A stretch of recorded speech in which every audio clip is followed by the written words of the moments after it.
Print Culture and the Modern World, Part 7. Hello students, today we'll start the seventh part of print culture and the modern world.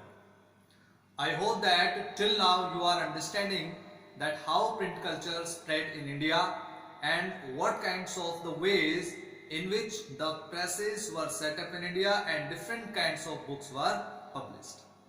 In this part we'll study about new forms. What were the new forms of publications? Earlier, the stories and books and translations of different religious texts and old manuscripts were published. But now, the new forms also were started to be published in India. The first thing is new kinds of writing. You know that in India, more and more people now could read the books. They wanted to see their experiences in the writings, their feelings in the writings, and whatever they wanted to be reflected in what they read. Understand? So the new forms of literature were emerged like novels. Novels especially in France and England. Novels were developed in France and England during 17th and 18th centuries. But till the 19th century, it also came to India, novels. And these were written in the new forms. So these were the new form of literature and other lyrics, short stories, essays on social and political issues. So these types of new kinds of writings were depicting the society, depicting the different kinds of aspects in the society regarding social and political matters. So after that, new visual culture. This was the new visual culture. What was the new visual culture? Means earlier the letters were printed, but now images and paintings also started to be printed. Raja Ravi Verma. You have the Raja Ravi Verma. This was the painter Raja Ravi Verma. You might listen the name of this painter. He made the paintings and published the visual images and paintings for mass circulation. Right? So these kinds of visual culture, including visual images and paintings, were printed and circulated among the people. And now the people use them to decorate their walls, to decorate their homes, understand? And to decorate their different kinds of places. These visual images and paintings were used. After that, what was the main impact of this thing? That poor wood engravers, means artists, wood artists, were employed by print shops. Clear? To produce more and more new forms of printing. For calendars, cheap prints were available in the market and the bazaars, and even poor people were purchasing these kinds of new things which were published by the printers. After that, the new effect was about by 1870s, caricatures and cartoons. Caricatures and cartoons were started to be published by the printers and publishers. These caricatures and cartoons were depicting on the different aspects of the society about social, political, economic, religious, etc. And in the cartoons and caricatures were published in the newspapers and journals, in which the modern types of Englishmen were mocked, and fashioned society also was mocked in these cartoons and caricatures. So this was a new forms of publication we have discussed now. So come to the next topic of this part. 8.1 Women and Print. The next topic, subtopic of this new forms of publication, women and print. In 19th century, the number of women readers increased more and more. Why? because of spreading printing culture, especially in the middle class homes. Some liberal husbands and fathers were in favor of women education. They used to educate their girls and women at home. But all the people were not liberal, right? They did not follow the women education. For example, in the first topic we discussed, liberal people, including husbands and fathers and their brothers, they followed the women education culture. They wanted to educate their women in their homes, right? But conservative Hindus and Muslims were not in favor of women education. Why? Hindus used to think, or we can say that conservative Hindus thought that if women would become educated, right, they would be widow very soon. Clear? And Muslims used to think that if women got education, they would be corrupted after reading the Urdu romances like Mirza Ghalib, etc. So Hindus and Muslims from the conservative sections were not in favor of women education. But in spite of this, many girls and women learned how to read the books. They became educated at their homes in secrecy. You might have studied a story, listened about a story in which a Muslim girl opposed her parents' ideas because they pressurized her to read Arabic Quran. But she did not adopt that. She chose her own special language, whatever she wanted to read. So in this way, another example we can take from in East Bengal.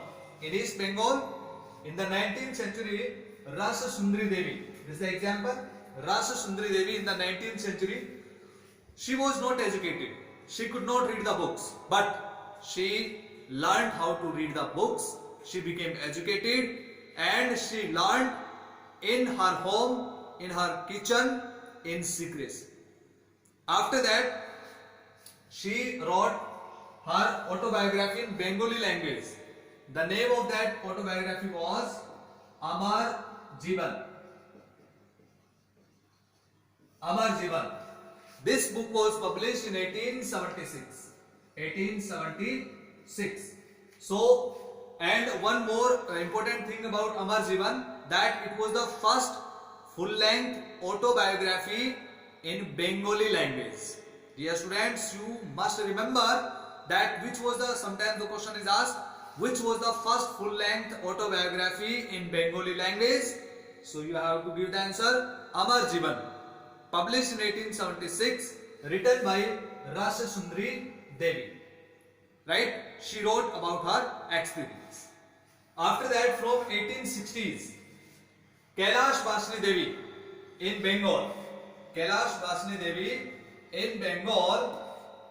So many women like Kailash Vasni Devi wrote about their experiences, about their conditions, and about how they were imprisoned in the homes, right?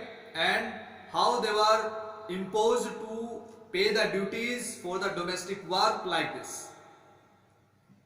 Kailash Vasni Devi from 1860s in Bengal. Another example we can take from Maharashtra, present day Maharashtra, right? Present day Maharashtra, 1880s. Tarabai Shinde and Pandita Ramabai. They wrote about the miserable lives of women, especially about widowed life. How the miserable lives were spent by widow women. So in this way, these two examples you have to remember. Tarabai Shinde and Pandita Ramabai from present day Maharashtra wrote about the widow lives and miserable lives of women. After that, in Hindi printing also, Hindi printing especially started in the late 19th century, 1870s. Clear? Hindi printing also favored women education. So this kind of printing presses were set up from 1870s in India. And same example we can take from Bengal, Calcutta. From Calcutta we can take example the Batla. This was the area in central Calcutta where this kind of popular books were published in favor of women education in Bengal. So this was the example. Let's discuss next topic. All kinds of printing publishers or presses were not in favor of women education. Here we can say that in Punjab, folk literature was published with a separate message. What was the message? That women should be in their limits. Women should not be liberal and free like men. Similar kind of message in Istri Dharm Vichar. This was the book published in the early 20th century in Punjab, written by Ram Chadda, Sri Ram Chadda. So this was the book Istri Dharm Vichar, in which he explained and concluded that women should be obedient wives. How women should be obedient wives, what were the ways, these are the topics explained in this book. And similar message was published by the Khalsa Tract Society, and it published various kinds of cheap booklets in Punjab with the similar message which was depicted in Istri Dharm Vichar. Clear? So in this way, these kinds of publishings or printing were not in favor of women freedom and liberalism. So come to the next topic. 8.2 Print and the poor people. As we studied in Europe, poor people now could read the books, they could purchase the books because books became very cheap and available in the market. For example, we have studied about chapbooks and shilling series and bibliothèque bleue in France and penny chapbooks in England. So in same way, in India also poor people could take the benefit of fast spreading of printing technology. So what was the main impact here? That is cheap small books were available in the market, due to which poor people could purchase the books and they could read the books, especially workers. Clear? We are studying about print and the poor people. Poor people, who were the poor? Especially the workers, those who used to work in the factories and the mills. And the second poor people were the lower caste people. So-called lower caste people were very poor. So both of kinds of the people took the benefit of print culture and they were connected to the print, and they explained their ideas and they explained about themselves, their lives and their experiences. So public libraries were set up in cities and towns in the early 20th century, right, in India, due to which the accessibility of books was possible to the poor people, including workers and the lower caste people. Take one example of Jyotiba Phule. Mahatma Jyotiba Phule, Maratha pioneer of low caste movement against low caste. Jyotiba Phule wrote a book Gulamgiri in 1871. And listen very carefully about this book, that it was very important. In Gulamgiri, he explained the caste discrimination. Getting my point?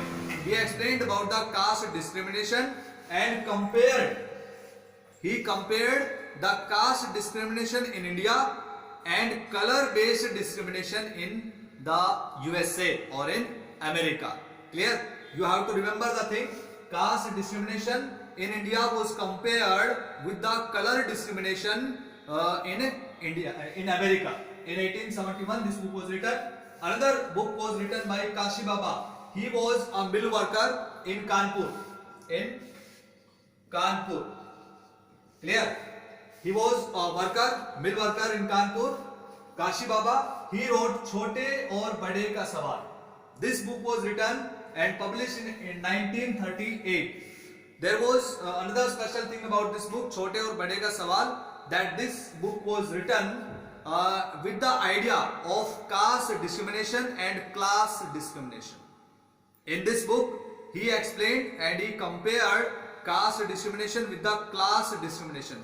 Class discrimination means poor and rich, difference between poor and rich, and caste discrimination means upper caste, lower caste. Getting my point?